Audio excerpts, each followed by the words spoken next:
नमस्ते सदावत्सले मातृभूमि। हम लोग चर्चा करने जा रहे हैं मोहम्मद यूनुस की। ये मैंने आज सुबह भी मॉर्निंग के अर्ली मॉर्निंग के 7 बजे के सेशन में, दोपहर के 2:30 बजे के सेशन में, और अभी मैं फिर से, हालांकि वो उस पर कॉन्सेंट्रेटेड नहीं था, केवल मोहम्मद यूनुस का नाम लेते हुए मैं निकला था। मैंने बताया था कि अमेरिकन ब्यूरोक्रेसी, जिसको डिपार्टमेंट ऑफ स्टेट कहा जाता है, डिपार्टमेंट ऑफ स्टेट के खिलौने हैं।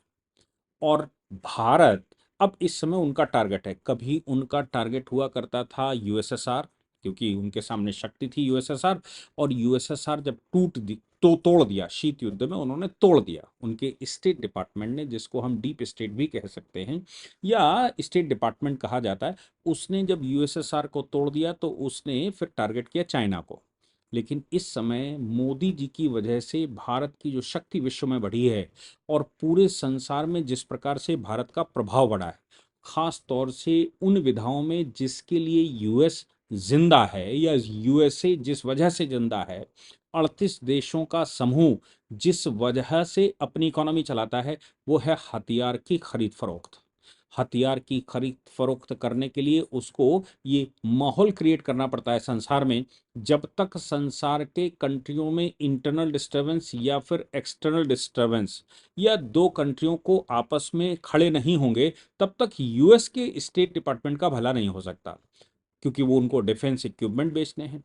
और भारत अब डिफेंस इक्विपमेंट के मामले में आत्मनिर्भर हो रहा है। मदद करने के लिए फ्रांस सामने आया है, मदद करने के लिए यूएसए वो रशिया सामने आया है, और बहुत सारे और भी कंट्री मोदी जी के प्रभाव से या मोदी जी की संसार में विजिट की वजह से ये सब कुछ संभव हो पाया। तेल की क्राइसिस भी रशिया की वजह से हम थोड़ा सा स्टेबल हैं। अदरवाइज बहुत सारे कंट्री क्राइसिस से गुजर रहे हैं। बहुत सारे कंट्री यूक्रेन रशिया के कन्फ्लिक्ट की वजह से रिसेशन में है। यूएस भी रिसेशन की कगार पर है। वर्ल्ड इकोनॉमिक फोरम दुनिया भर के ये कह रहे हैं, जो जो क्रेडिट रेटिंग एजेंसियां हैं वो सब कह रही हैं, अगर जीरो रिसेशन के चांस हैं तो वो केवल और केवल भारत है। बाकी रिसेशन आ रहा है और वो पूरे विश्व को प्रभावित करेगा। कारण उसका ये भी हो सकता है कि भारत में यशस्वी प्रधानमंत्री नरेंद्र मोदी जी हैं, लेकिन भारत को वो डिस्टर्ब करें तो कैसे करेंगे। उन्होंने श्रीलंका को डिस्टर्ब किया, उन्होंने पाकिस्तान ऑलरेडी चल रहा है, उन्होंने बांग्लादेश को डिस्टर्ब किया। बांग्लादेश को डिस्टर्ब करके उस स्टेट डिपार्टमेंट ने अपना गुर्गा या अपना चेला बिठा दिया।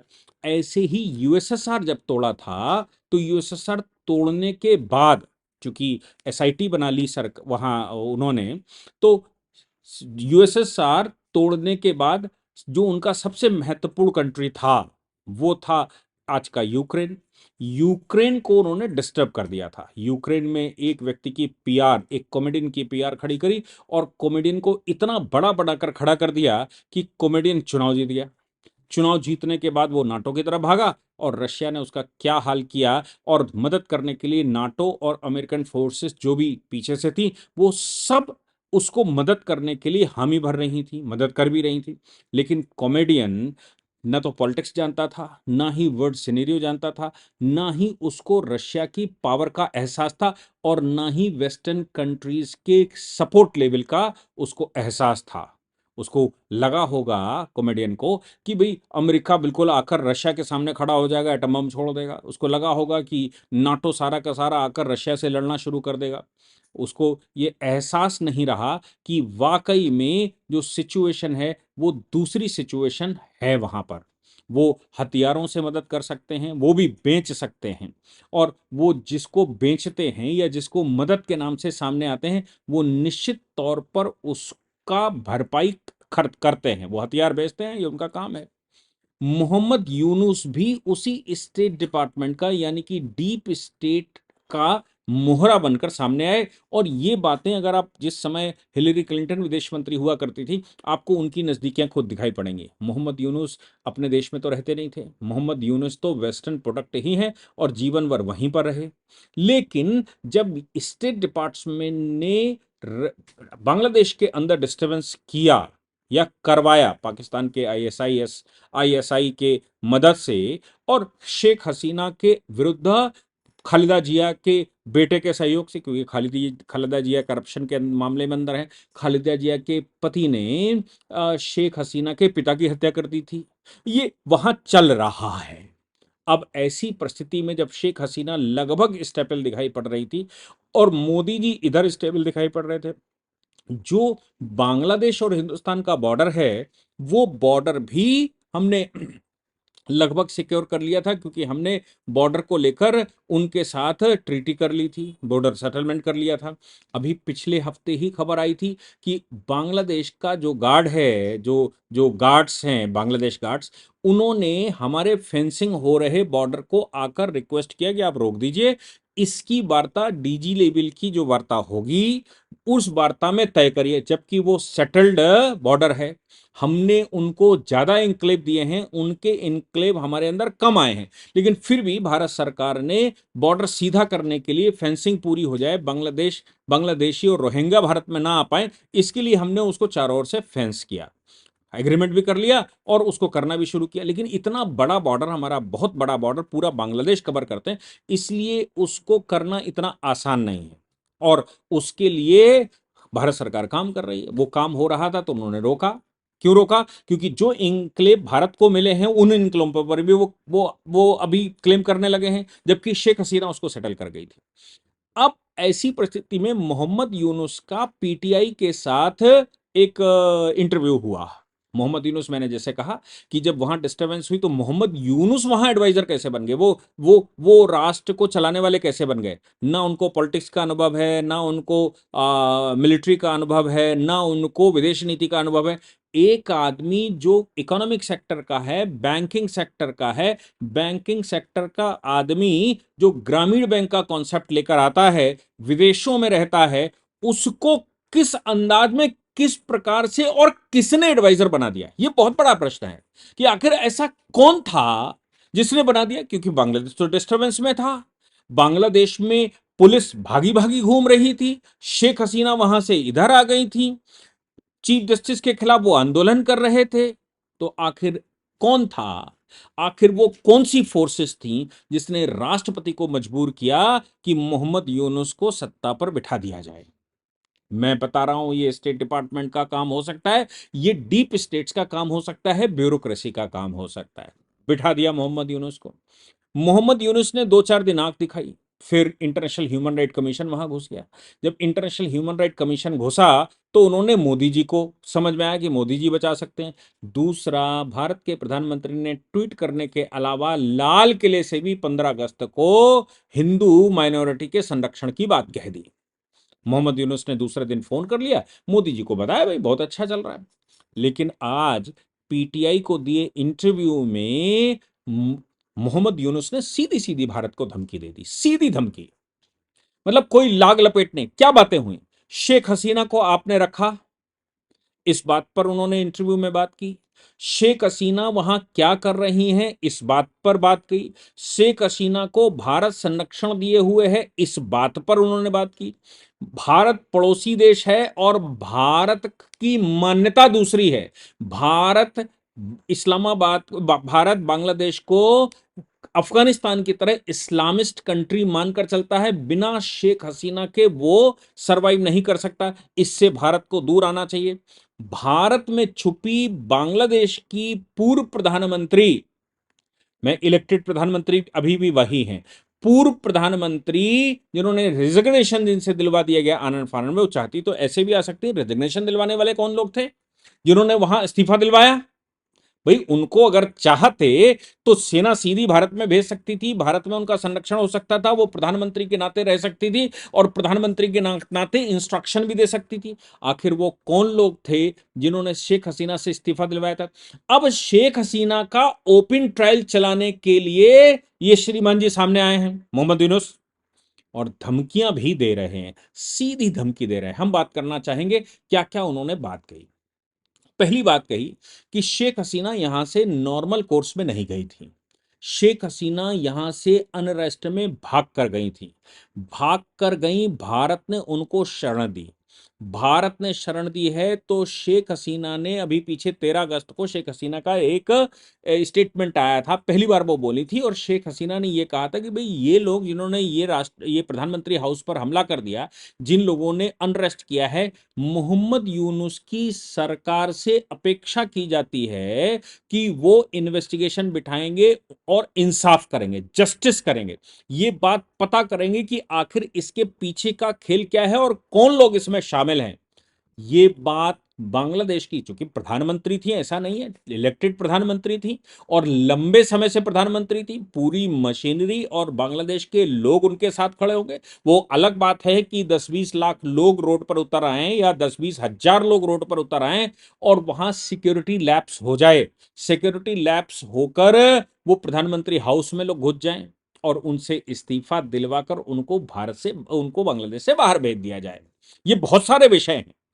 ऐसी परिस्थिति में जब ये चल रहा है, तो मोहम्मद यूनुस का ये कहना कि भारत को भी संभल कर रखना चाहिए, भारत को अगर बांग्लादेश में शांति रखनी है, सीधी धमकी, दो धमकियां नहीं है उन्होंने, सीधी धमकी, भारत को अगर बांग्लादेश के साथ सही संबंध स्थापित रखने हैं, जो अभी सबसे लोअर लेवल पर हैं, जो कि लगातार गिर रहे हैं, वैसे संबंध अगर भारत को बरकरार रखने हैं, तो फिर भारत को चाहिए कि शेख हसीना को कीप क्वाइट कर दें, शेख हसीना को चुप कर दें, शेख हसीना कोई स्टेटमेंट ना दें। शेख हसीना के स्टेटमेंट की वजह से बांग्लादेश के अंदर शांति भंग होती है, बांग्लादेश के अंदर अनरेस्ट होता है, भारत के शरण देने की वजह से शेख हसीना को लेकर बांग्लादेश में बहुत सारी कहानियां चल रही हैं, बहुत सारे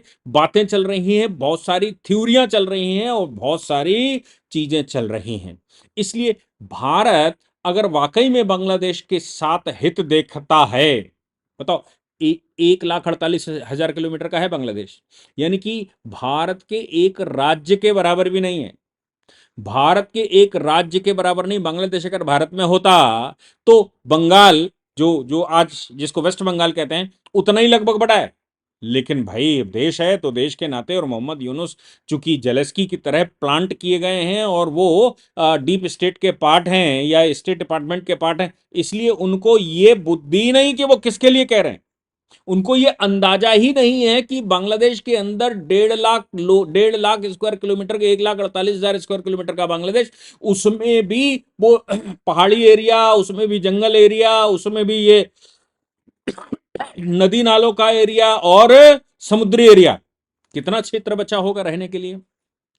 उनको अंदाजा नहीं है कि भारत ने ही बांग्लादेश बनवाया था, भारत ने ही बांग्लादेश को स्वतंत्र करवाया था, भारत ने ही पाकिस्तान के 90,000 से ज्यादा सैनिकों को बंधक बनाया था, उनके हथियार गिरवाए थे और पूरा पाकिस्तान लड़ रहा था हिंदुस्तान के साथ। सोचो, दोनों बॉर्डर से पूरा पाकिस्तान लड़ रहा था, फिर भी निर्माण भारत ने करवाया था।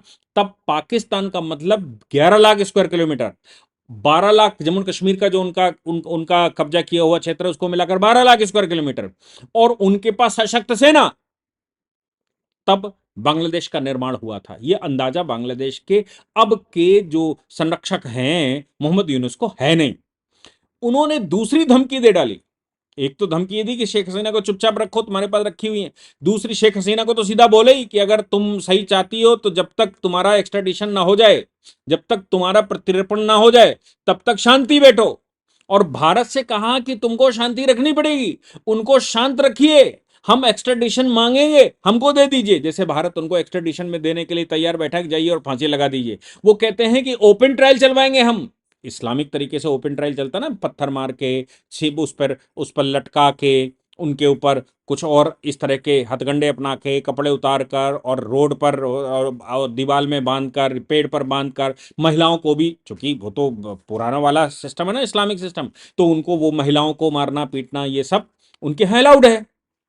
वो कहते हैं कि हम ओपन ट्रायल चलाएंगे। उन्होंने जो प्रधानमंत्री रहते हुए एट्रोसिटीज की, प्रधानमंत्री भाई वोट से बनी थी, वो वोट ने उनको प्रधानमंत्री बनाया, अनरेस्ट गुंडों ने उनके ऊपर हमला कर दिया और मोहम्मद यूनुस इमेच्योरिटी की बात करते हैं और वो कहते हैं कि हम उनका ट्रायल चलाएंगे, आप हमको एक्स्ट्राडिशन पे दे दीजिए, जब तक एक्स्ट्राडिशन बांग्लादेश नहीं मांग रहा तब तक भारत की जिम्मेदारी है कि वो चुप रहे, वो शांति से बैठे। आगे उन्होंने कहा कि भारत के साथ संबंध हमारे अच्छे हो सकते हैं जो सबसे इस समय लोअर लेवल पर हैं, और ध्यान रखना चाहिए दूसरे देशों की तरह भारत के भी बांग्लादेश के भी दूसरे पड़ोसी देश हैं। क्या मतलब हुआ? बांग्लादेश के भी दूसरे पड़ोसी देश हैं, यानी कि जबकि बांग्लादेश तीन तरफ से भारत से घिरा हुआ है और एक तरफ उसके बंगाल की खाड़ी है, और फिर भी मोहम्मद यूनुस कह रहे हैं कि बांग्लादेश की अपनी विदेश नीति है और बांग्लादेश के भी दूसरे अन्य पड़ोसी देश हैं। ये भारत को ध्यान में रखना चाहिए। आप सोचिए कि सीधी सीधी धमकियां कि भारत इंटरवीन कर रहा है। उनका मानना है कि भारत का यह विचार भारत को बदलना पड़ेगा। क्या विचार? कि बांग्लादेश के अंदर सब इस्लामिक फंडामेंटलिस्ट हैं, जो नेशनल पार्टी है उनकी, मतलब खालिदा जिया वाली पार्टी, वो इस्लामिस्ट पार्टी। अब देखो, खालिदा जिया की पार्टी का वो सपोर्ट कर रहे हैं। खालिदा जिया की जो पार्टी है वो इस्लामिस्ट पार्टी है। बांग्लादेश के अंदर जो लोग भी बैठे हुए हैं सत्ता में है वो इस्लामिस्ट हैं, और बांग्लादेश का भला केवल शेख हसीना के साथ है, ऐसा भारत को अपनी मान्यता खत्म करनी चाहिए। भारत का ये विचार कि बांग्लादेश अगर नेशनलिस्ट या वो विश्व के साथ कंफर्टेबल हो सकता है तो वो केवल शेख हसीना के साथ हो सकता है। शेख हसीना को इसलिए भारत संरक्षण दे रहा है। ये भारत को विचार बदलना पड़ेगा, हमारे साथ भारत को टाई अप करना पड़ेगा, शेख हसीना को लौटाना पड़ेगा। शेख हसीना का हम ओपन ट्रायल चलाएंगे और शेख हसीना का क्या क्या क्या। साथ में वो ये कहते हैं कि भारत का ये मानना कि शेख हसीना के बगैर बांग्लादेश अफगानिस्तान बन जाएगा, वो भारत की गलतफहमी है, भारत गलत ट्रैक पर है, भारत गलत सोच रहा है। और हमारे पास दूसरे ऑप्शन भी खुले हुए हैं। दूसरे ऑप्शन क्या खुले हो सकते हैं? खालिदा जिया के समय पर बंगाल की खाड़ी में टाई अप हो रहा था चाइना से। चाइना वहां घुस भी गया था। चाइना ने अपने युद्धपोत भी वहां पर पैरे पे लगा दिए थे। शेख हसीना के आने के बाद यह सब कुछ खत्म हुआ। मोहम्मद यूनुस शेख हसीना के विरुद्ध षड्यंत्र रच रहे हैं, भारत को धमकी सीधी सीधी दे रहे हैं इंटरव्यू में, और मोहम्मद यूनुस खालिदा जिया के स्टाइल में वहां की सरकार चलाना चाहते हैं। क्या कहेंगे आप? मोहम्मद यूनुस जेलेस्की नहीं बन गए दूसरे? भारत अगर सही से छींक दे बांग्लादेश के ऊपर तो बांग्लादेश में वायरस फैल जाएगा उस छींक का। बांग्लादेश के ऊपर अगर भारत दिमाग लगा दे जरा सा तो बांग्लादेश को खत्म होने में 3 दिन लगेंगे। और मोहम्मद यूनुस हमें लगता है जेलेस्की स्टाइल में वही चाहते हैं, इसलिए इस प्रकार के स्टेटमेंट दे रहे हैं। इसके पीछे डीप स्टेट की थ्योरी भी हो सकती है। डीप स्टेट की थ्योरी मतलब बांग्लादेश में भारत घुसने का साहस कर जाए, वो इतना प्रोवोक करें कि भारत उसमें एंट्री मार जाए। भारत एंट्री मार जाए तो भारत के अंदर डिस्टर्बेंस फैलाया जाए, और भारत के अंदर डिस्टर्बेंस इतना कर दिया जाए कि मोदी जी की सरकार को डिस्टैब्लिश कर दिया जाए। और जैसे ही मोदी जी की सरकार डिस्टैब्लिश होगी, उनको चांस मिलेगा उनके द्वारा खड़े खड़े किए जा रहे एक नए स्टेट्समैन का। केजरीवाल की जगह अब उन्होंने नया दांव लगाया है राहुल जी गांधी पर। राहुल जी गांधी का इस समय प्रोफाइलिंग चल रही है डीप स्टेट्स के द्वारा, और राहुल गांधी छोड़ दीजिए, अमेरिकन डिप्लोमेट्स भी कभी रेवंत रेड्डी से मिलती हैं, कभी वो मिलते हैं आंध्र प्रदेश के चीफ मिनिस्टर से चंद्रबाबू नायडू से, कभी वो तमिलनाडु में मिलने जा रहे हैं वो ग्रुप, कभी वो केरला में मिलने। यानी कि भारतीय जनता पार्टी के विरुद्ध जो शक्तियां हैं उन शक्तियों से इस समय अमेरिकन डिप्लोमेट्स का मिलने का क्या मतलब होता है? स्टेज उन्होंने ये पैदा कर दी है कि भारत सरकार कनाडा के डिप्लोमेट्स की तरह, पाकिस्तान के डिप्लोमेट्स की तरह अमेरिकन डिप्लोमेट से भी कहे कि आप या तो म्याद में रहिए या भारत छोड़ दीजिए। क्या वो ये स्टेज आ गई? ये डीप स्टेट भारत में ऐसा तो नहीं है कि उधर से बांग्लादेश के रास्ते से कहीं भारत में एंट्री करना चाहता हो, या भारत में एंट्री मतलब बांग्लादेश को डिस्टर्ब करके भारत को डिस्टेब्लिश करना, और भारत को डिस्टेब्लिश करके भारत को डिस्टर्ब करके राहुल गांधी को ले जाकर बिठा देना। अपना मोहरा जैसे नेहरू जी को वो चलाते थे, वैसे ही राहुल गांधी को चलाकर यहां जो चाहें वो करना। और जो भारत ने डिफेंस की फील्ड में, भारत ने इन्वेस्टमेंट की फील्ड में, भारत ने मैन्युफैक्चरिंग की फील्ड में, भारत ने अपनी विदेश नीति, भारत ने अपनी डिफेंस, इन सभी क्षेत्रों में, और भारत ने अपनी एजुकेशन, इन सभी क्षेत्रों में जो काम किया है और रिफॉर्म कर रहा है भारत, और भारत जिस प्रकार से अभी अपने बॉर्डर, अपना रोड, अपना ट्रांसपोर्ट, अपना इंफ्रास्ट्रक्चर, अपने एयरवेज, अपने रेलवे और सभी चीजों पर काम कर रहा है, उससे अगर 10-12 साल तक यही चलता रहा, और हमारी इकोनॉमी वैसे ही हम जान रहे हैं चौथे नंबर की हो गई, तीसरे नंबर की इकोनॉमी हो जाना, और भारत अगर संभल कर खड़ा हो गया तो उनके लिए यहां रास्ता नहीं है। और भारत अगर रशिया के साथ खड़ा हो गया, क्योंकि रशिया ही इन्वेस्टमेंट करके भारत में डिफेंस इक्विपमेंट बनाने का और उनको एक्सपोर्ट करने का कर रहा है, ब्रह्मोस जैसा, और सुखोई का एग्रीमेंट हुआ और बहुत सारे, तो उनको तो यहां बड़ी समस्या होने वाली है, डीप स्टेट्स वालों को। डीप स्टेट्स यहां पर हमारी ब्यूरोक्रेसी को निश्चित रूप से कांटेक्ट करके उनको भी करप्शन के लिए चूंकि रास्ता खोलना चाहते हैं। मोदी जी लगातार करप्शन पर प्रहार कर रहे हैं और उसको लेकर दुनिया भर का काम चल रहा है, चाहे वो लिटिल एंट्री को बैन लगाकर, एससी एसटी का विषय उठाकर, ओबीसी का विषय उठाकर, माइनॉरिटी का विषय उठाकर, और जेंडर का विषय उठाकर, बालकों का विषय उठाकर, क्षेत्रवाद का विषय उठाकर, भाषावाद का विषय उठाकर, रंगवाद का, रंगभेद का विषय उठाकर, ये सारी चीजें भारत में चल रही हैं। आप सोचिए कि क्या ये सब कुछ जो मोहम्मद यूनुस कर रहे हैं वो कहीं भारत की तरफ इशारा तो नहीं है, कहीं भारत को डिस्टेब्लिश करने का वो फार्मूला तो नहीं है। मेरा मानना यह है कि मोदी जी, और मोदी जी ना कहें, भारत सरकार अभी इस समय बहुत नाजुक दौर से गुजर रही है। भारत इस समय बहुत नाजुक दौर से है। ये वही दौर है जो 2012-13 में था। 2012-13 में उन्होंने केजरीवाल को खड़ा किया था और भारत को डिस्टर्ब किया था।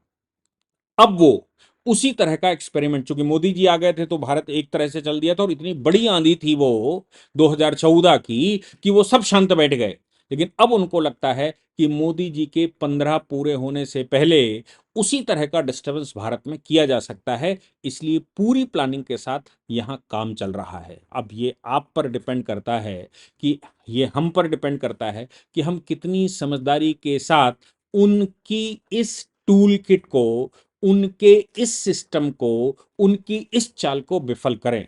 और मैं जैसा हर बार कह रहा हूं, information is a tool, information is a weapon. लोगों का वेपन तो इंफॉर्मेशन ही है। जितनी इंफॉर्मेशन इसकी निकाल सकते हैं और लोगों को कन्विंस कर सकते हैं, उतना ही सरकार को बल मिलता है, सरकार किसी की बने, लेकिन उतना सरकार को बल मिलता है। क्या आप बल सरकार को देने को तैयार हैं? आपके पास कोई ऐसी रिसर्च है जो आपको लगता है कि पूरे विश्व को पता होना चाहिए? मैं बोलूंगा उस पर, लेकिन होना रिसर्च पेपर चाहिए। मुझे मेल करिए, मुझे भेजिए, हमारे लोगों को उस पर और काम करने का अवसर मिलेगा, हमको और हमारा नॉलेज थोड़ी बढ़ने, थोड़ा अपडेट होने का अवसर मिलेगा। आपसे हम सीखेंगे। आज टीचर्स डे पर मैं आग्रह करता हूं, आप सब हमारे गुरु बन जाइए, आप सब हमको एजुकेट करिए, आपका भला होगा। जय हिंद, जय भारत, वंदे मातरम।